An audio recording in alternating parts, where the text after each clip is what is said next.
And so could everyone open up their OneNotes, and we're going to get started on today's lesson. At St Bede's, we've got different ways of teaching. What we try to do is cater for the range of abilities in the classroom. Multiple teachers and multiple students in the same learning space, and that changes the dynamic of what our classrooms look like. But that means our technology has to work seamlessly. If you notice anything else, just chuck it up on Teams and reply to this post, and I'll try and work through, or send me a chat. So we have a really robust orientation program here at St Bede's. We teach them some of the core tools we use, like Microsoft Teams, how to use OneNote, how to use their stylus, Adobe Creative Cloud Suite, through to developing Microsoft Forms, working with Excel and other products within the Office 365 suite. Daisy, how are you going with your project? Yeah, good. We're just doing some brainstorming now. We want students to leave St Bede's being well equipped with the types of skills that they need to make the transition to the workplace. Skills such as problem solving, collaboration, completion of complex projects, and therefore the learning technology facilitates the development of those skills.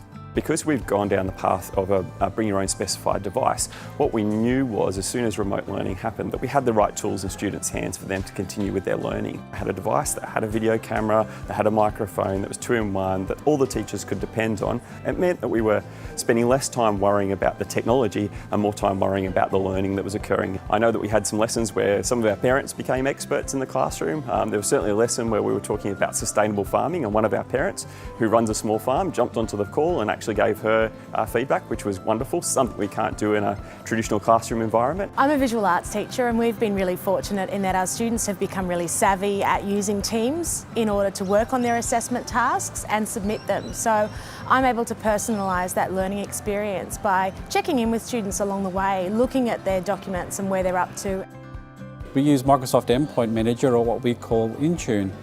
Last year, when I set up the brand new Windows 10 devices, I was able to run several classes where the students were empowered themselves to be able to install their own software. Very easy to use. It is. Don't tell everyone, otherwise I won't be in a job anymore. So in the early stages, we had the students involved in scoping the project to select the devices for this year. It was a bit of pressure because we were hoping everyone would enjoy it and kind of like it. We narrowed it down to 3 choices. In years 7 and 9, we had lots of problems with battery running out before the day ended. So we looked specifically at battery.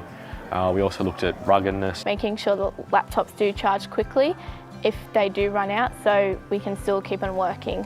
Of course, they all run the Windows 10 environment, which makes it quite easy for us to maintain the system and know what's going on because it's much more secure. It's just a good opportunity for us to have some input into what our learning will look like at our schools. We can see lots of these students potentially moving on to university or TAFE or other activities and still continuing to use what is a really good high quality device to continue their learning outside of the school.